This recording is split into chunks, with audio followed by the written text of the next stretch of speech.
I didn't even have time to hit my jewel before we start. Go ahead. Wow. This is a great space. Thank you. Yeah, I'm glad you like it. This is It's super chill. Yeah, there's like a It's like a whole loft loft area up there. That's cool, dude. Ingenuity. Yeah, I figured it would be a good spot to do the set, especially because like I had the TV, and I really wanted it to be like kind of outside. Mm-hmm. Like I remember when when we talked like way back during the beginning of the summer, I just like couldn't really figure out where I was gonna do it, and I'm like, so I wanted to do it outside of my house. I'm like, Chelsea, just do it in your own crib, like really do it right here, like have my own visuals and shit. Yeah. I don't know what I was thinking, but I'm glad you hit me up again because it's cool. So at least stimming on this the whole time. All right, we're gonna start from the very beginning because I have a lot of questions. All right. I have a lot of praise to give out. I have a lot of just thoughts. Mm-hmm. We witnessed something very different today. Let's dive into it. Who are you? Where are you from? What do you play? Give us the whole 9 yards about you first. All right. Well, my name is Pseudosodomy. I am a breakcore producer from Atlanta, Georgia, born and raised. I DJ, I produce my own visuals, my own music. A lot of the songs I just spun were my own, but not all of them. Doing a set of all original music I think is kind of boring. I love playing all my favorite bangers from SoundCloud. Yeah. Mm-hmm. Is that where you find a lot of this type of music? Oh yeah, probably about like 15% of the music in the breakcore and like breakcore space, because breakcore is a very nitpicky, very kind of hard to tell what is and what isn't breakcore type genre. Mostly because it's just like created by a bunch of nerdy people on the internet who will get all pissed off at you if you say something that isn't breakcore is breakcore or whatever. But do a lot of digging around on SoundCloud. That's where almost none of the producers that I played songs from even are on streaming services. Wow. My songs are, but it's pretty much all SoundCloud, Bandcamp, YouTube, random ass Discord servers. Yeah. So how did you stumble upon it, and what was the driving factor that made you want to pursue this lane? Well, I've been into electronic music since I was very, very little, and I was really into dubstep and bass music for a long time. Gotcha. I have another bass music project too. Oh, nice. And I really wanted to get into drum and bass. I remember I was listening to dubstep so much, and I'm like, I need something else. And I would listen to drum and bass songs on Spotify, and I wasn't really that impressed, mostly because I was just looking up drum and bass, and I would just listen to some of the most popular drum and bass playlists on Spotify, and I'm like, this is alright. Yeah. But did a little bit more digging and found some stuff that I really rocked with, like Black Sun Empire, Prolix, Audio, all some really good drum and bass producers. And as I started getting into drum and bass, I started getting into raving as well. Yeah. And that's when I was really inspired to start producing more seriously and start DJing with the intention of playing shows. Because I had already been DJing just as a hobby for about 2 years. Okay. And as I got more into drum and bass, I discovered other genres of electronic music like jungle, hardcore, gabber, trance, all that stuff. That's more rave music rather than like dubstep based festival music. Sure.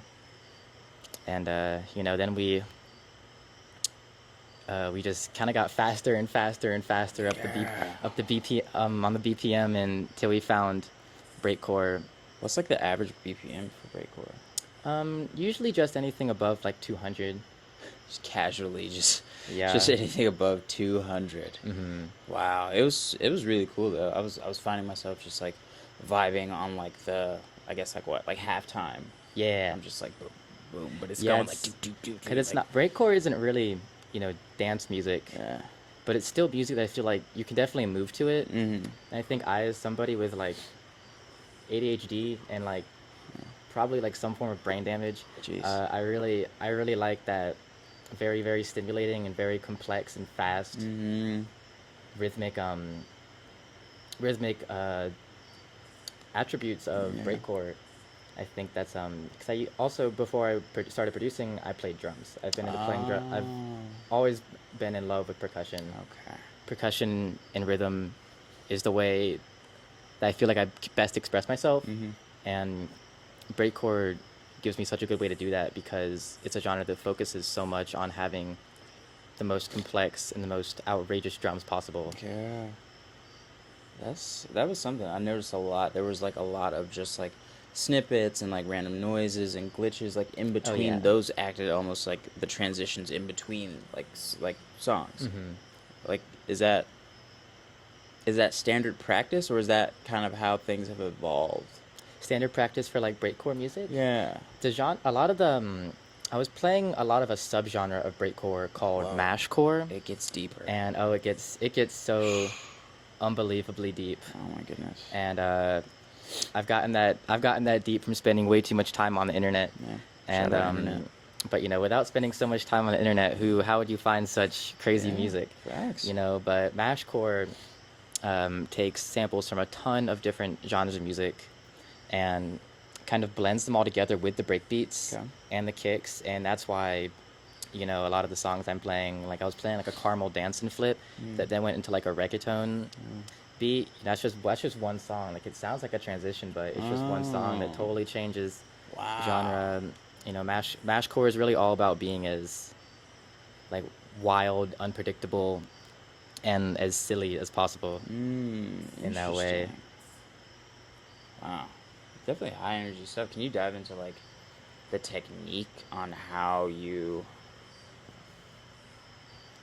I guess, like if we started from the beginning, right? A DJ needs to know the music that they need to play for a particular audience. In this case, it'd be breakcore. So you've kind of talked briefly about how you find your music, but how do you decide like what the people are actually like rocking with, and then how do you mix that at 200 BPM? Like, what are you doing? You're doing a lot of. What I do is I plan out all my sets. Okay. When I do breakcore music, sometimes I'll play other genres at my shows. Yeah. Like J-core, jungle. I used to DJ a lot of hard techno. Okay. And you know, if it's like a special event or just like depends on the function, I'll DJ something other than my typical sound. But usually if I'm booked for a show, you can guarantee that I'm going to be playing some like pretty high speed, mostly like breakcore, mashcore stuff, especially because that's where I get to blend in most of my own music and use my own visuals for. So that's why when you plan out the set, it's like I really hope that this is like I'm trying to keep in mind what would be a good flow for the audience. You know, while it is pretty high energy the entire time, I still like to blend in a lot of atmospheric parts. Yeah. Blend songs with like anime flips, rap stuff. I like using as much like metal and guitar as possible. Yeah, the ending was crazy. That was that last song was "Punk's Not Dead" by Koakira. Nice. Can we get a track list for this set? Of course. Yeah, I'll send it your way. We keep forgetting to ask. Don't worry, DJs. I've got them all. Nice. I think I played like 35 tracks. Okay. And you know, I like planning out my sets because I get to fine tune something as much as possible to the point where I'm like, this is exactly what I want to perform, and I know the way it's going to go. Breakcore is also a little bit difficult to mix without planning out what you're going to do, especially mashcore, because it doesn't really follow a very traditional, you know, electronic dance music structure. Right. You know, if I'm playing techno or jungle, I'll practice beforehand and get a vibe of what order I'm going to go in, but I'm not going to plan the whole thing out. That'd be boring. Yeah. But usually I'll plan everything out that I do for breakcore, just otherwise it could go quite wrong. What are some of like the common, like what's like the common muscle memory for a breakcore like DJ? Like what do you find yourself, like which knobs or buttons or like parts of the board are you touching the most to My get cue points. I have cue points all over the place. Gotcha. Especially because, you know, maybe I'm blending two songs, and two drops at once. The second song I'm playing, I just loaded in most recently, has another 8 bars or like 16 bars to it. So I'll I'll use a loop or I'll use a cue point to have the first song play out to the end of the newer songs drop. Definitely use a lot of cue points. Use some beat jump if I mess up a little bit. But lots of looping and lots of cue point usage, and cue points that start loops for me that I've already made. Oh, that's handy. That's something I do a lot. Okay. And of course the effects. I love my trans filter. I love the flanger, and I love the pan. Pan is really fun to use in a reverb, of course. Interesting. What was I guess like what were some of like the hardest lessons you had to learn when you first started? Like, was there anything that was kind of like kicking your ass a little bit? With DJing in particular, it took me a long time to really achieve this sound that I have now, and I'm still constantly evolving my sound. I don't feel like I've reached the point in which I want to be at. I don't feel like I'll ever master doing this, but I do feel like I do feel confident that I found a good sound for myself and something that I really want to dive into and make as personalized as possible and just make the most out of. But figuring out how to DJ this kind of music was hard because I came from DJing mostly like techno, hardcore, more straightforward like kick music, and figuring out how to DJ this kind of stuff was just like made me want to pull my hair out. I was like, I want to DJ this so badly. I just can't really figure out how to make it flow well. And what kept me going was remembering when I was trying to DJ hardcore and other stuff, and I'm like, this is so hard. But like I knew I could figure it out. And there's not that many breakcore DJs.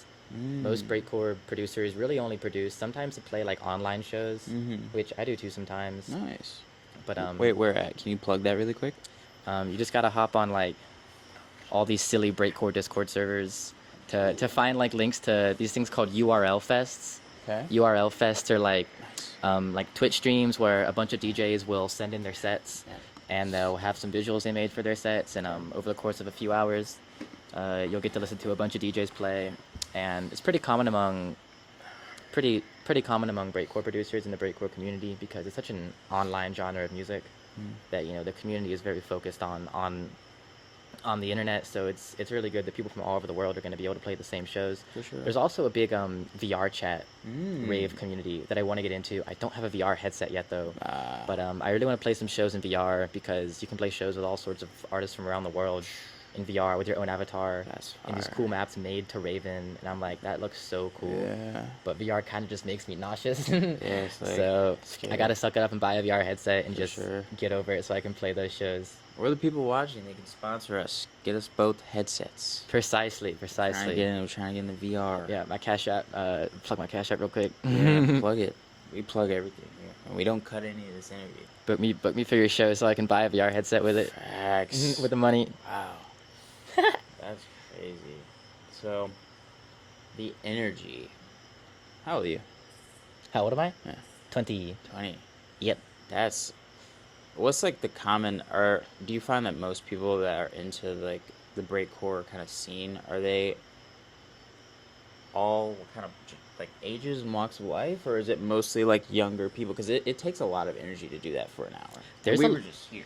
I can only imagine like you're under a bridge or you're somewhere cool at a venue and you have all of these people going at literally 200 beats per minute. Like that's not easy, like physically. So there's a pretty big, demographic kind of demographic variety within the breakcore scene. Breakcore came around like late 80s, like early 90s with some of the first producers like Venetian Snares, Dormouse, Stasma the Junglist, all sorts of really great producers, super innovative producers who just wanted to push the limits of electronic music. And now today, since breakcore's been around for crazy, I think like 30 years, it's there's plenty of some like older breakcore fans. I've met breakcore fans like dudes like in their 40s. Wow. Just like people who like don't look like they be into breakcore, who are like super into it and just love that kind of extreme sound. And I find that a lot of metal fans, can get pretty into breakcore too, especially like grindcore fans. I find that like grindcore fans tend to like breakcore, and breakcore fans tend to like grindcore, because they both sort of have the same objective, which is to be as fast, noisy, and just as ridiculous as possible. Yeah. There's a lot of and since now the newer breakcore sound has really taken off on the internet, and the even like in the early 2000s, the internet was what really allowed breakcore to kind of reach the level of popularity in which it has today, even though it's still definitely a very underground genre of music. Yeah. So many people around the world are into it, and tends to be primarily younger people though, because it's still a pretty new sound. It's very unconventional, For sure. and I find it just tends to be pretty naturally innovative. I've never met what I can say is I've never really met like a normal person that likes breakcore that much. It's definitely a lot of people that are into it, but they're all pretty weird people. Nice. And that's like who I play for anyway. So Shout out Weirdos. I think that's why it works out. That's awesome. Yeah, no, the only reason I brought it up is because there's such a strong involvement with this scene in particular, like this genre in particular, and like the internet, and just like you were saying, like the weirdos and like subcultures, and so. Oh yeah. I think noting, I guess, like like the certain demographics that are in this scene is definitely important, because in Atlanta it's like the scene's here, but it's not like a Miami or like a Denver or like a it's like there's still so much work to be done. So to be in such a niche subgenre of a subgenre that's going that fast, that loud, regardless of how long it's been around, I think it's just in this city, it's like I could only imagine like you guys are just like super tight knit. Yeah, there's a few other breakcore producers in the city, and people that like don't just exclusively produce breakcore, but produce breakcore and other genres like Exente, No Eyes, and just some other friends who produce breakcore and do some performances around here. Wow. So let's dive into the performances, kind of where you find yourself playing the most currently. But before that, where did you start? Where was your first show? My first show was in Murfreesboro, Tennessee, where I used to go to college. Oh, cool. But it was at this venue called the Laundry Room, and it was a show for my bass music project called Devoid. So I was playing like my original songs and some like mostly just like industrial, like bass music kind of stuff, mixed in a little bit of dubstep. Sure. And that was really fun. That was a pretty big moment for me. First Pseudosodomy show was also in Murfreesboro, and I just spun some like hard techno stuff. It was a show that I organized myself, and I just got a bunch of my friends who also in the area who wanted to DJ. Yeah.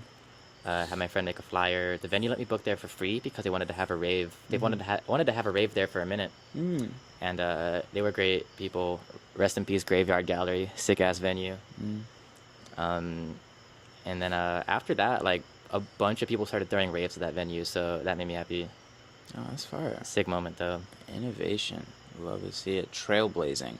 Oh yeah. That's what that is. That's dope. So where in the city are you kind of like popping out, or like who are you affiliated with? Are there any groups you started? You mentioned, so you did mention that there was not I guess like a gap, but you were I guess like under a different name before Pseudosodomy. I had another just my other side project, Devoid, and that it did exist before Pseudosodomy. Got it. But it was kind of funny. I kind of considered it my side project before Pseudosodomy was even a thing, because I knew that I was still experimenting with making this style of music. Sure. And I wasn't really ready to release anything yet, but I knew that it was a sound that I wanted to most closely identify myself with. Yeah. That's fire. But favorite places to pop out in the city. Ooh, let me think. I definitely love all the Mauer Cafe shows. Those are fun. I love going to like mixed genre shows. My friend Raven and Suffering been throwing some pretty cool witch house shows. I really get down with that. No Eyes also threw a really cool like, multi-genre show recently with a really cool like art installations and different types of performances. I really love going to all sorts of stuff. Anything that looks like it's gonna be weird, I'll pull up. For sure. I love all sorts of fun shows at Underground, especially at Enigma Atlanta. They've been having cool shows. And you're affiliated with, do you want to plug your your organization? Of course. You know, I always have to pop out to Pandemonium. Because if I don't, that would be a problem. Because I run that with my friend Georgina. Yeah. Shout out Georgina, actually. Shout out Georgina, sponsor us. Most important shout out of the night. But yeah, we throw an event called Pandemonium where we have DJs that play all sorts of electronic music, like hardcore, drum and bass, hard techno, shrines, anything that we think needs to be heard. Yeah. Especially, you know, in Atlanta where there's like not as frequently like hardcore DJs playing, but like there's definitely a lot of people that are really starving for this kind of music and really want to hear it. And our goal is to really kind of concentrate a community where those people can meet, have fun, rave, and inspire them to, you know, start loving this kind of music as much as we do. Wow. You raised a good point. So how do you find, like, being on, I guess, like, both sides, like, being booked as an artist, but also having to put all this stuff together, like, how do you, I guess, like, find the people that need this hard? Because you mentioned, like, it's a, you know, it's a specific number of them, and to reach them is just kind of like a needle in a haystack. Like, you know, finding the artist to play, or well, finding people to come? both. Well, Definitely both. Let me make sure this isn't dead. good idea. Go ahead. Well, I have tons of artists in my notes app that I want to book for shows. Both live in Atlanta and the surrounding states, throughout the country. We've booked artists from Tennessee, New York, and we're booking a few more artists from out of state later this year. I'm pretty excited about that. And you know, it's most of the promotion is really done through just like Instagram. You know, we have an Instagram account where we post all the flyers for our shows, and you know, people, every time we are about to throw a show, I'm like, oh, I'm worried people aren't going to come. But then it gets going, and I'm like, holy shit, there are so many people here. That's awesome. This is beautiful. Yeah. And you know, it's very fulfilling. It's very heartwarming just knowing that so many people want to come out to an event that they know is like specifically catered to hardcore music. And I love just seeing people lose their minds to this kind of music that I also just love losing my mind to. Yeah, that's super important. So, I guess, like, in terms of the business side, like, to throw a show, especially with, you said you're like a two-man team, essentially. Yep. How many hats do you have to wear? Like, what does the process look like, start to finish? Finding a venue and DJs and blah, blah. Can you walk us through it? First step is to find the venue. And there's a lot of really great spots in Atlanta, all sorts of different shapes and sizes. We've thrown 2 events at Arcadia. That was like a medium-sized warehouse with a cool outdoor space. And a really cool event at our friend Terry's warehouse. Huge abandoned warehouse vibes. Had no like public name. We couldn't share the address. They didn't want us to share the address. Wow. So they had to share the address to a parking lot where people could go park for free and hop on a bus to take them to the venue. And the bus was decked out with like lights, couches, total vibe in there. That's crazy. To take them to the venue so it could remain a secret where it was. About to throw our next show, a little secret, at Enigma Atlanta. Okay. Probably my favorite spot in the city right now. One of the most interesting venues. Shout out Enigma Atlanta. Yeah. I rock with y'all heavy. Why do you like it so much? The people that work there are super nice. They're really into specifically rave music, and they understand the culture. But they still want to make all sorts of shows happen there. Right. The venue itself is in underground Atlanta, so it's in a perfect spot.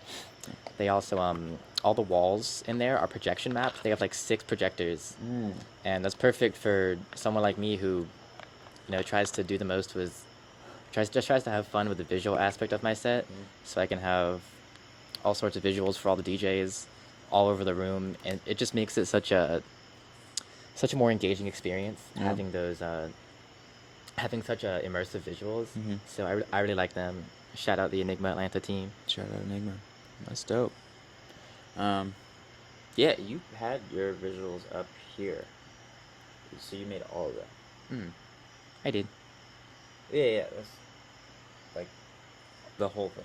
So what I do, well, not all like the footage in there I take from like video games, anime, just silly stuff I find on the internet, and just kind of mashed all together and use effects, different types of things, Yeah. and like DaVinci Resolve to just make something chaotic and Yeah. very intense, something that matches the Matches music. the vibe, yeah, for sure. And that was a little bit of like an older visual style, but it's a full length visual that I've just had on. I just have ready to play for shows. Wow.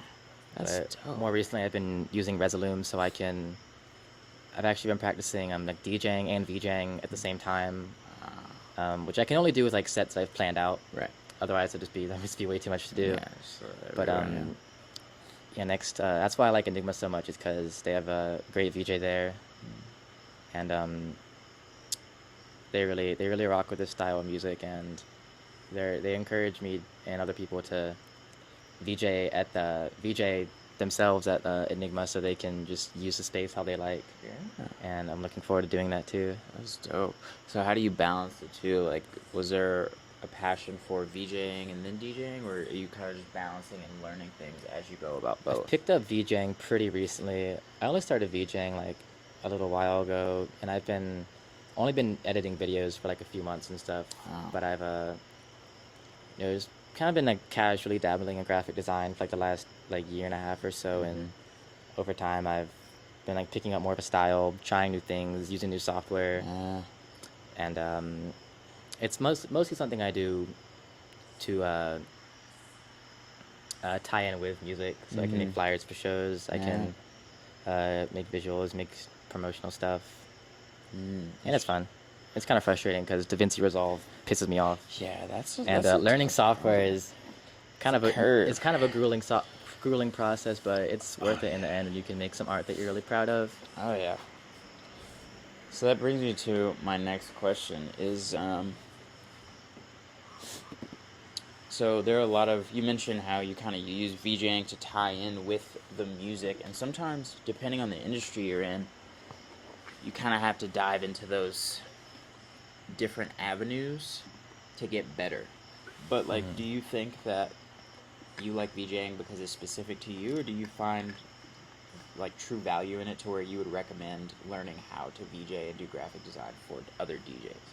I definitely was originally drawn to VJing because I was making my own visuals in DaVinci, and I was like, this is cool, but I really want the ability to control the visuals as I'm playing and be able to have them react the way that I want them to when I'm doing what I want, instead of just having a preset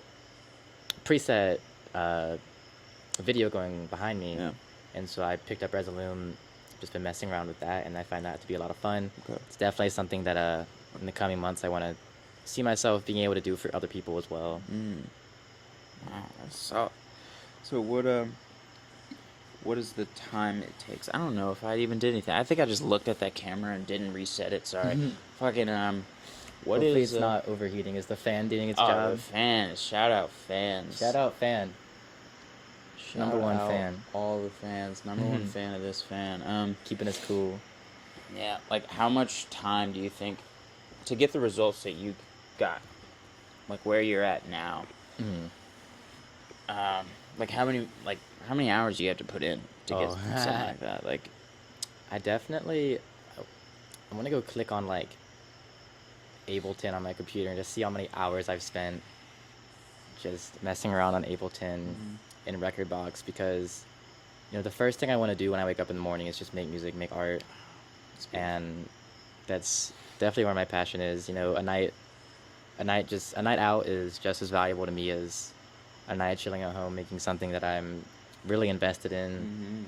So I mean, I've been producing for about like 4 years and DJing for about 3, so and doing at least one of those every single day.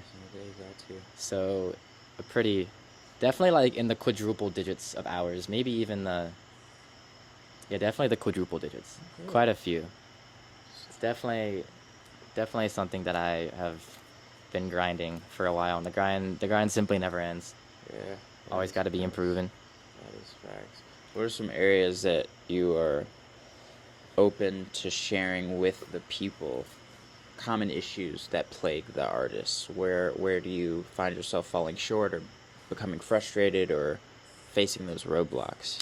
I definitely find myself becoming frustrated in like producing specifically with feeling done with things. I feel like I'll make something that I really like, and I'm like, well, what if it was better? And I'll just keep working on it, and I gotta step back, and I gotta just like tell my OCD to be quiet, and I'm like, it's good. Stop overdoing it, And you're gonna fuck it up. move on, and just like maintain a good consistent pace, because you definitely need to find a good balance between being able to make new content and evolve and release content consistently Yeah. while improving upon your style. And I feel like every song I make is an improvement upon the last as well. So I know that I'm getting better, and at times I feel like what I'm making sucks. You know, there's never a hurdle we can't jump over with enough work. And sometimes that means just making a new project and leaving the one you're working on behind if it's really not working out. But I remember that like the first week I started producing music, I used like BandLab, and then I wanted to upgrade, so I got like the FL Studio demo, and I hated FL Studio. Like I still can't use FL Studio at all. It was a hot topic. I'll be oh yeah. FL fans like don't at me, like it's not that serious. It's just like that shit is hard to use. Like I've been at like studio sessions where my friends are on FL and they're like, "Yo, Chelsea, come hop on this."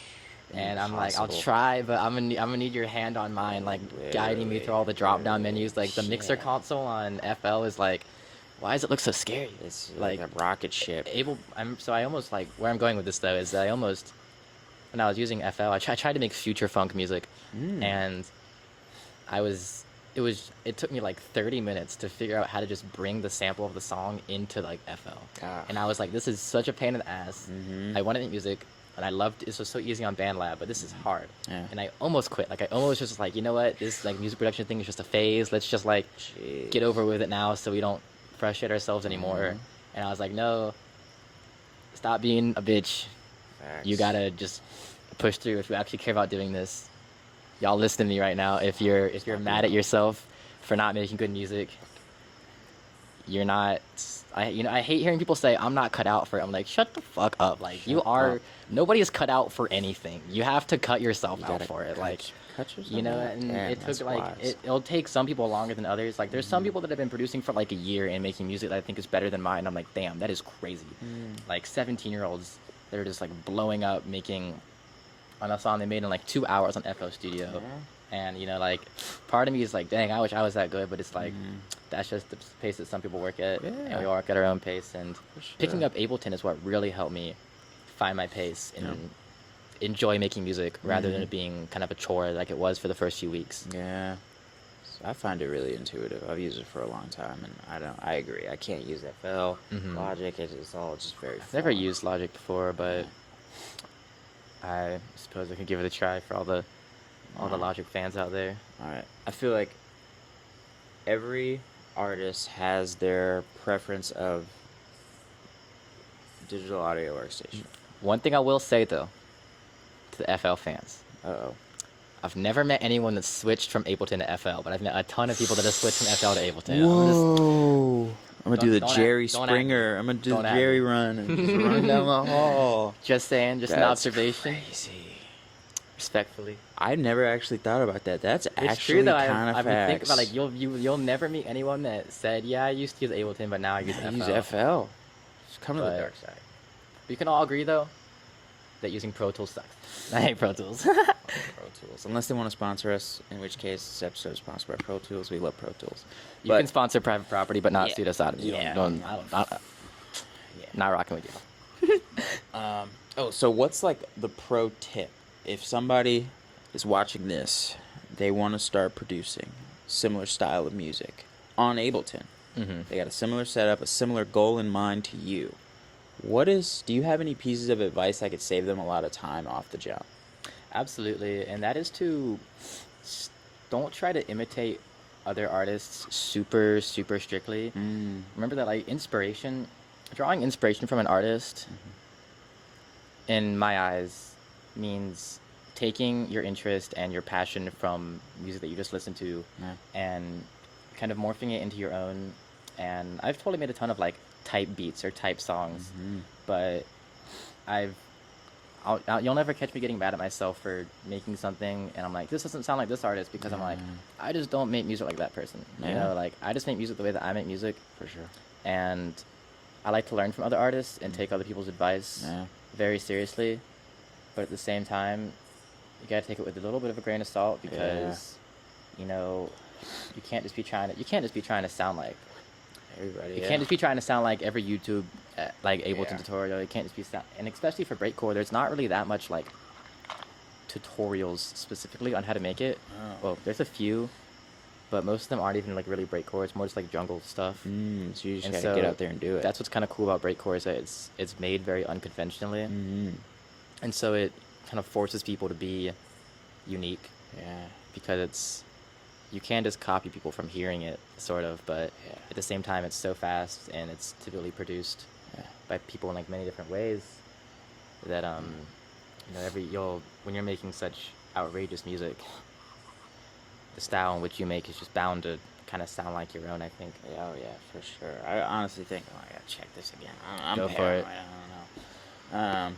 No, I definitely think that's definitely that's super insightful. I also think that like copying people as an artist is like super necessary. Absolutely. It's almost required. But I think when you inevitably fuck up, not if, but when you fuck up trying to copy another artist, that's low key your sound. Exactly. I totally agree with that. That's a good way of putting it. Like, you're Definitely gonna, a good way of putting you it. know, you have a general framework you want to replicate. When you inevitably just destroy it, because you will, that's your sound. And I feel like artistry after that is just being okay with that. And that's what music is really, that's what the whole point of like I feel like making music is, especially for me. It's like finding music that I love so much that I want to be a part of this sound, this community. So I take inspiration from the artists that I find the most impactful for me. And, you know, usually when I start making a song, it's because I listen to a song and I'm like, oh my God, this is crazy. And it just starts giving me ideas of how I can make something similar. And I get started on Ableton, and with the idea that I have in my head, it translates into something inspired by that song, but in my own style, and then it goes other places like as I keep working on it. So Wow. Evolution. Constantly evolving. Oh yeah. Every step of the way. We stay evolving. Facts. Well, it's time to dive into what the people really want to know, which is about you as a person. We got anime, stuffed animals. You mentioned you're a gamer as well. Oh yes. We're breaking it all down. Let them know who you are and where they can find the smoke. Absolutely. I'm kidding. Well, my name is not Pseudosodomy. It is Chelsea. You can call me Chelsea. And Chelsea loves all things. As you can probably tell from my music, I love anime, love video games, love all sorts of goofy stuff I can find on the internet, and I love chaos. I love chaos very much. For sure. You know, mentioned video games. I love rhythm games. I play a lot of Sound Voltex. Shout out Sound Voltex. Shout out Grace. Shout out Racist. My favorite characters from Sound Voltex.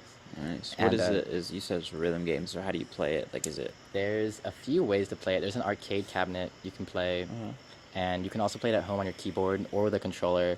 I mostly play it on my keyboard, but I'll pull up to the arcade and play it there sometimes. Okay. Controller's really expensive, but I'll get one day. Yeah. I've also been playing. I like Mordhau. That game's fun. I like a lot of multiplayer games, but I don't like competitive games. I don't like having to try to, like, I don't like having to worry about my teammates being annoying or like being in a team that much unless I'm with my friends. I like Arma 3 a lot. Arma 3 is super fun. I like parkour games. Like, honestly, favorite types of video games, music games, and games based on movement. Like Titanfall 2, probably my favorite game ever. I have like 500 hours on that shit, and I could clock 500 more. That game is so much fun. Yeah. Respawn, throw Apex Legends in the garbage. Just make Titanfall 3 already. Jeez It's actually my advice to you. Yeah. We can collab. I'll make some music for it. It'd be fun. But yeah, I love. See, Titanfall 2 is like a team-based online game, but it gets past my frustration with just like most other shooting games, like Rainbow Six Siege and CS:GO. Like I hate those games. Yeah. Just because they're like, I hate losing. Like honestly, I just don't like losing. Yeah. I don't like. I like They're to just win. not In a good Titanfall, feeling. that game you can move as fast as possible and shoot so frantically. Yeah. It's so much fun. I love Ultra Kill. I love Dying Light. I love all sorts of parkour games, movement shooters, rhythm games, and parkour games, or like platformers. Okay. My favorite kind of games. And that's PC, right? Yes, PC girly forever. I do actually have an Xbox back there, but I haven't used it in a minute. I like Red Dead Redemption 2. That game's fun. And Metal Gear Solid. Solid. Wow, that was a lot of games. Hell yes, hell yes. Cool. Are you on like Discord and like Twitch? Do you stream at all? I've been thinking about getting more into streaming, and what I want to do for streaming mostly is I want to flesh out my visual setup so I can like be VJing and DJing and have like a projector so I can like stream on Twitch and make YouTube videos of me DJing and doing visuals. And I'll probably do some gaming streams. Most of the games I play, like, I mostly play, like, 80% of my gaming goes into rhythm games. I know not that many people want to watch me grind out the same Sound Voltex song for, like, hours on stream.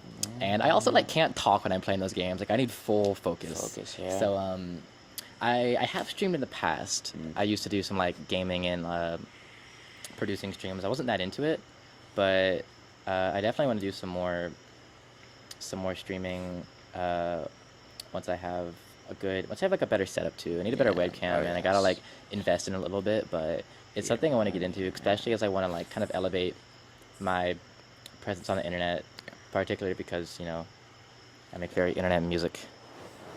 That's facts. I feel like it all can all definitely tie together. You know? I feel like in this day and age, you can't really just do one thing. You kind of have to be a little bit everywhere. Don't burn Absolutely. yourself out, but like you kind of have to explore. Sometimes, I don't know. I definitely agree with that. And like doing one thing, like, I'll go ahead, but I feel like if you really want to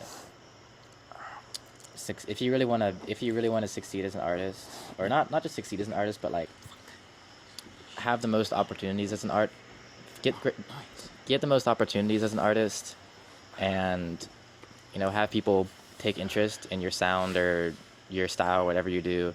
It's definitely good to have multiple elements of like multiple mediums as an artist. Yeah. It's all about engagement. People just want to know about you, and you need to be reachable. Sometimes, you know, For they sure. might want to see you under a bridge, but they may want to see you play a rhythm game, you know? Precisely. But it's all driving traffic to the main goal, which is the artistry. If y'all really want to see me play rhythm games that badly, hit me up. Like I'll play on stream. There's a niche for everything. I'm dumbfounded by the random rooms and Discords and Twitch streams that I just like randomly stumble upon. It's like, Oh, what? yeah. People are into this, and they're diehards too. Like they're paying money, and it's just games you never heard of, or just like they're just sleeping, or I don't know. But yeah. One thing I do really want to do, like if I do start streaming, is I want to be a VTuber. I want to have like an avatar that I use. Rather than, those cost like tons of money to get a good one that's like motion tracked and everything. But if I was streaming, I'd want to have a cool avatar to use. I think that'd be neat. That'd be solid. So what about anime? What's the favorite? Break down the anime. I've been into anime since I was like really little. Like I remember when I was like 8 years old, my mom put me onto the Studio Ghibli movies, and that kind of just set me up for failure to become a really chronic weeaboo in middle school. And but it was all worth it because I've always had like a passion for anime, and there's so many anime that I've seen that have really like made me just like think and kind of change my perspective on things that I found very inspiring for like my own music, my own other creative projects. I like cosplaying too, so be cosplaying some characters at conventions. I always pull up to anime conventions in Atlanta. Nice. Got Anime Week in Atlanta coming up. I'm so excited for that. I'm volunteering at AWA. Catch me at Anime Week in Atlanta. I'm probably gonna cosplay a Kame from Akame ga Kill. Okay. And I wanted to do like more. Normally I do like a few cosplays, but I'm just gonna do one for this convention because it's also like has a good focus on J fashion. So I'm just gonna dress down in a bunch of different like J fashion styles that I really like. For that, like I really rock with GIK. I used to be really into Lolita fashion, but like I sold most of my Lolita stuff just because it's just like it's a pain in the ass to wear. Like, it's so much, and it's so like, I just didn't really find myself wearing it enough to be buying so much of it. It's But not cheap either. I really rock with Gyaru, Harajuku, all sorts of stuff like that. So Anime Week in Atlanta's fun because you'll just see people like dressed down in like so many good like cosplays, but then also like Japanese fashion, and they have panels for it too. So it'll be fun. Anime Week in Atlanta also like low-key changed my life. I Really? remember I went like my first rave was the Anime Week in Atlanta rave, and most con raves are just like garbage. They're just like feel like school dances. Step it But up. like the AWA rave, they have DJs from like Japan playing like hardcore stuff that you just don't really get to hear in America. Yeah. And I was geeked. Like that was so much fun. I also met like one of my best friends at that. Shout out Derek. Shout out Derek. Shout out, sponsor us. That's dope. What I really do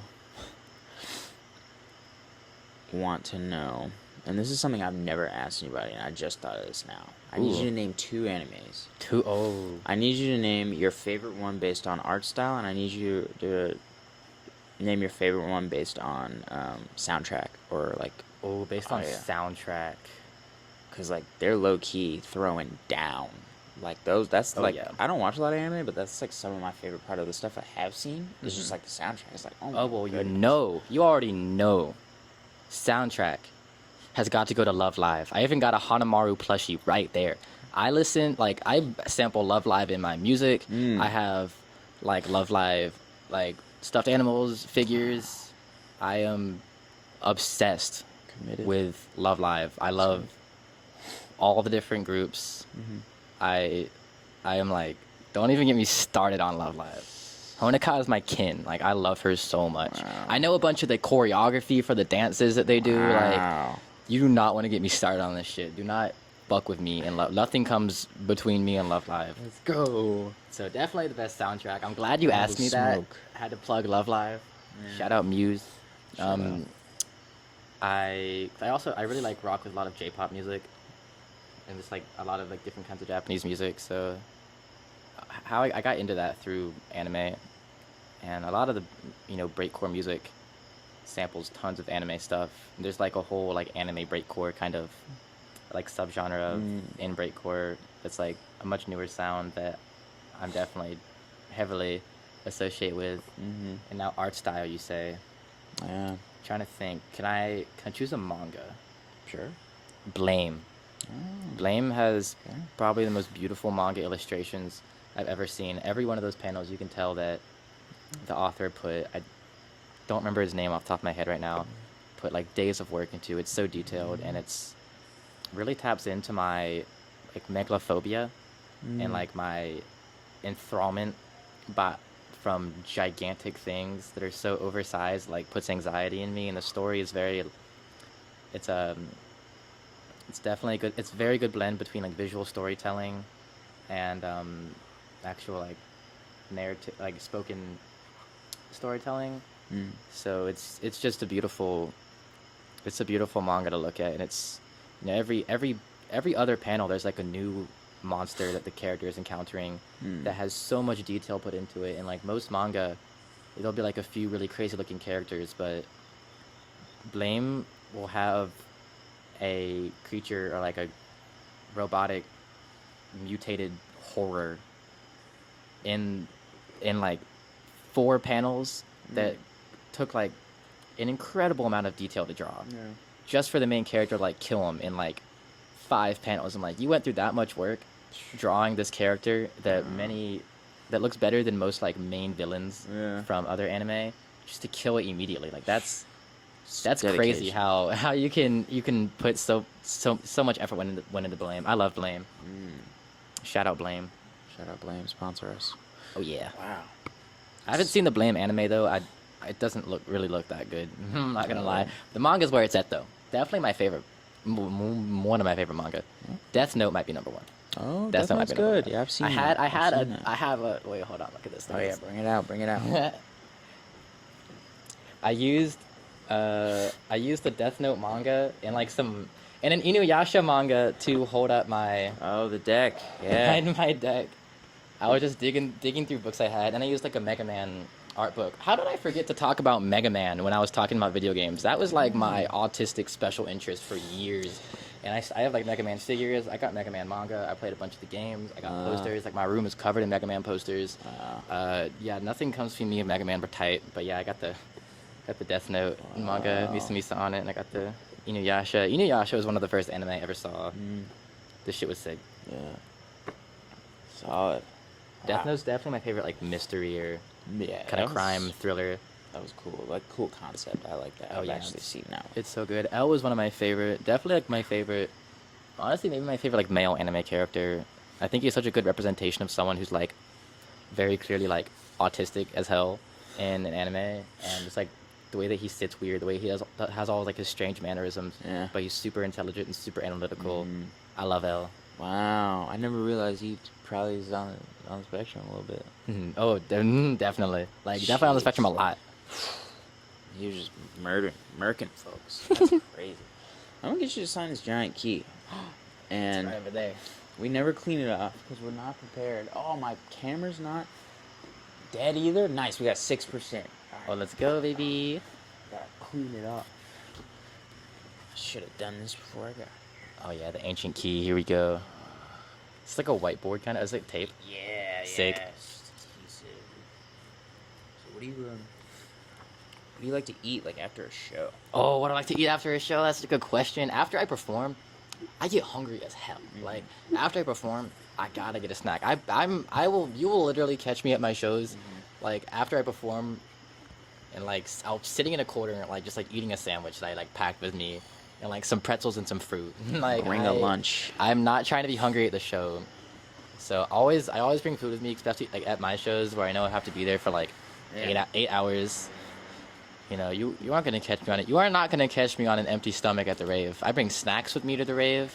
Bring snacks for my friends. Like if I have a backpack, like I'll just throw snacks in there. And if my friend's like, "Man, I've eaten it all day," I'm like, "Yo, take this protein bar. Like you need it." Are you sharing? That's good. Of course I do. Of course I do. Sharing is caring. It is. You already know. Wow. What are some of your favorite like restaurants or like spots to eat? Oh, that's such a good question. Shout out the Bando, best wings. Oh. I love Kura Sushi, revolving sushi bar. Okay. I love bubble tea. I'm a bubble tea fiend. I love Sweet Hut. Sweet Hut. Oh my gosh. Sweet Hut. I feel like such a big bag when I go to Sweet Hut. I'll spend like $40 there. Just get like so much food and so many leftovers. Yeah. I love like right down the street. There's this really good barbecue place called Ford's. I love top 3 cuisines are barbecue, Japanese food. Oh, we gotta get one more. Mexican food. Wow, that's solid. So yeah, I'm not a picky eater either. I eat anything. You got to. I love Detroit style pizza specifically. Whoa. You like? Is it Jets? I don't even know if Jets does that, but is that not? No. There's this really good place around the corner called Corner Slice. Shout out Corner Slice. Shout out Corner Slice. You should sponsor me. Please sponsor me. Both of us. I love your pizza. I ate there yesterday. I've never eaten honestly, I'm not gonna lie. Like I did eat there yesterday, and your pizza kind of messed my stomach up for a little bit. I was kind of like in the fetal position on my bed for a few minutes. But that might have been because I like ate a bunch of your greasy ass pizza after having not eaten for like 20 hours.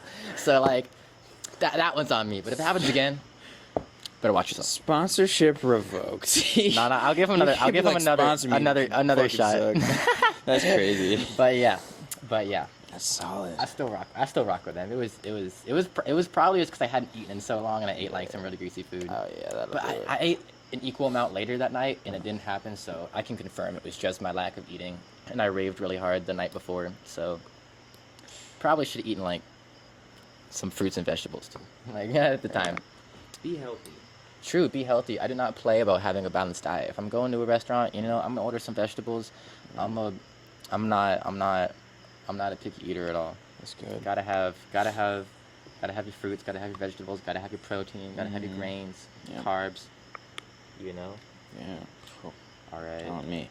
Should I sign this now? Oh yeah, sign it. Yeah, you can Try take to up the hold whole. this for me. Oh sure. Yeah. Thank you. All right. Which color should I use? How about You can use all 3. what's a good Take the caps off. Start with blue.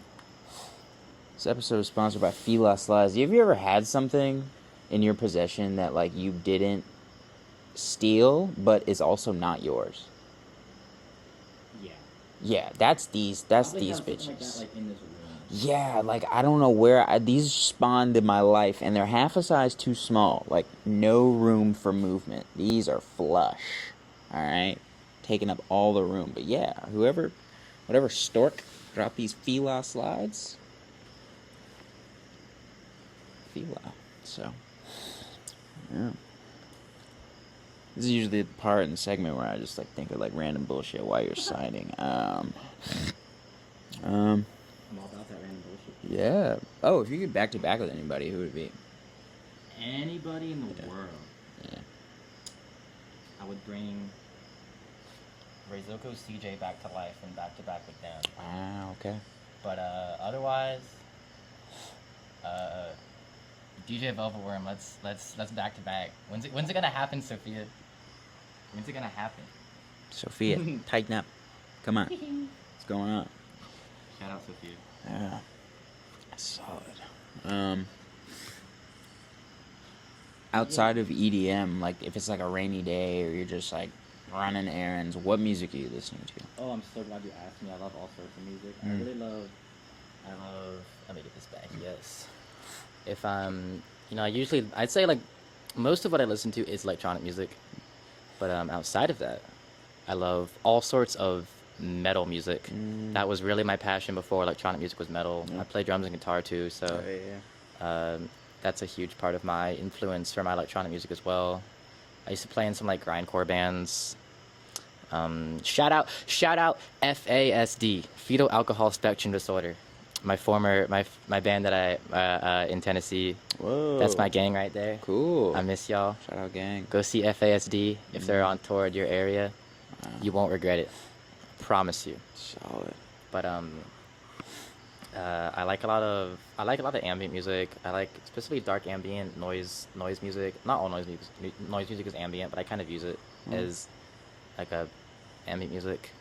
I like a lot of different styles of rap music. I love like cloud rap, like Drain Gang kind of stuff. Oh, okay. I listen to a ton of like Vocaloid music, J-pop, and punk music. I love like different like experimental bands too. Like I really like I've been listening to a lot of Model Actress lately, a cool noise band, a noise rock band. Really rocking with them. And I try to think, because I'm probably just like skipping over something that I really, really rock with.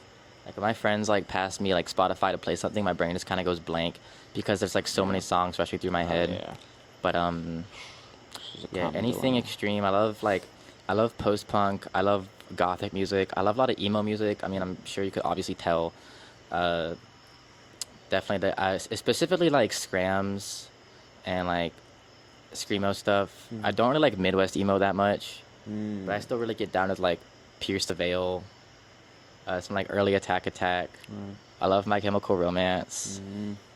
Anything like emo or goth, I really rock with, and like scenecore. That is like electronic music, but scenecore is really fun.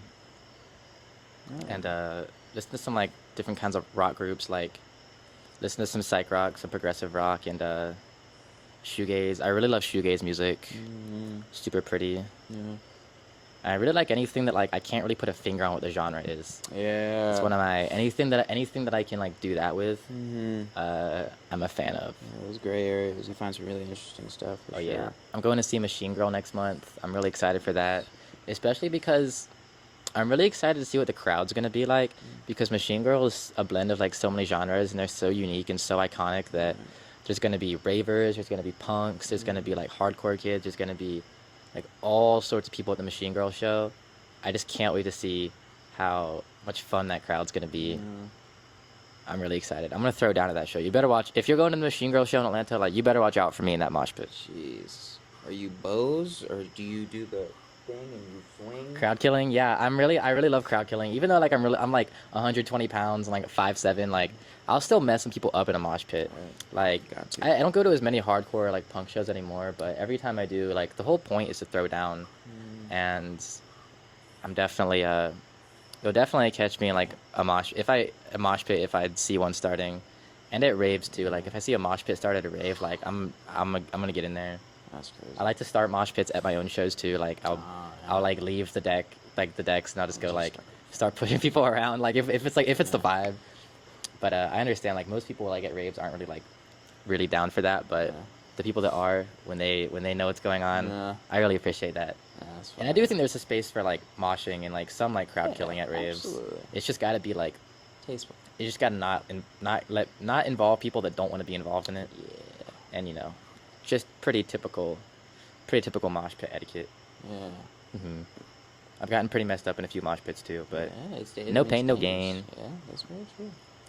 Don't mosh the people who don't want to be moshed. True, and always pick them up, no matter who. Pick 'em up. If you see somebody fall, make sure to pick them up. Like at this Renegade I was at the other night, a lot of people were moshing, and a lot of people are like intoxicated more often at raves, so like they'll fall down. And at a metal or a hardcore show, like when someone falls down in the pit, they immediately get picked back up. Like if you fall down in a mosh pit, don't even really try picking yourself up. Like don't put your hands like on the ground. People might step on it by accident. So like, because once you fall, in like a matter of seconds, you'll have 5 people like grabbing you to pick you up and get you back on your feet. But I noticed at this rave house at the other day, it was also super dark. That's probably why this happened as well. But people were falling down. Like I'm like nobody's picking this person up. So I would just like pick them up myself, and I'm like, get your ass up, buddy. Yeah. We got raving dude now. Dude, put your hands And up. Defend yourself. that's what I think is cool about like the hardcore music and the punk scene, is that like people will hurt each other in like the pit intentionally, but at the same time it's being done out of love and a sense of community. And so like when people do fall over, they get picked right back up. There are gonna be some like outlying assholes who might just be really drunk and like see their like ex-girlfriend in the pit and like just get angry and start like doing things they shouldn't. But in general, it's a very loving community, and I take so much inspiration from like the hardcore music and the hardcore scene, and I really want to kind of spread some of my influence from that into the rave scene. For sure. Well, if you're at a Pseudosodomy event and you see your ex, do not beat her. No, please do not don't. whoop her. Please don't. If I see anybody doing some shit like that at one of my shows, I'm gonna stop the music and I'll make them stop myself. Like, Yeah. take the mic and be like, security, get this fella out of here. Like, Get him out. Get him out of here. Well, Ridiculous. we appreciate your time. Of course. This was dope. Check out The the music sig- was dope. check out the signature. Culture's dope. Go ahead and right before we wrap, just give a quick recap on who you are and also where people can find you and what you have coming up next. Anything Alright. you want the people to know. My name is Pseudosodomy. You can find me under the name Pseudosodomy on whatever you listen to music on Instagram, on Discord even. I think my Discord username is actually something else, but like, don't worry about that. But yeah, mostly hit me up on Instagram. That's where I do a lot of my networking. It's what social media app I use the most. I'm not on like social media too much, but I am on Instagram primarily. Thank you so much for watching this interview, checking out my set. I really appreciate it, and thank you to the Private Property Group for having me. I'm super glad that I've gotten to, kind of share this niche and unusual style of music with a lot of new people. And that's one of my favorite. That's one of my favorite things about performing, is being able to perform and put people onto this weird ass type of music and have them really rock with it. It always makes you so happy. That's the goal. For sure. Stay player. Tune in. I think that's dead. It's always.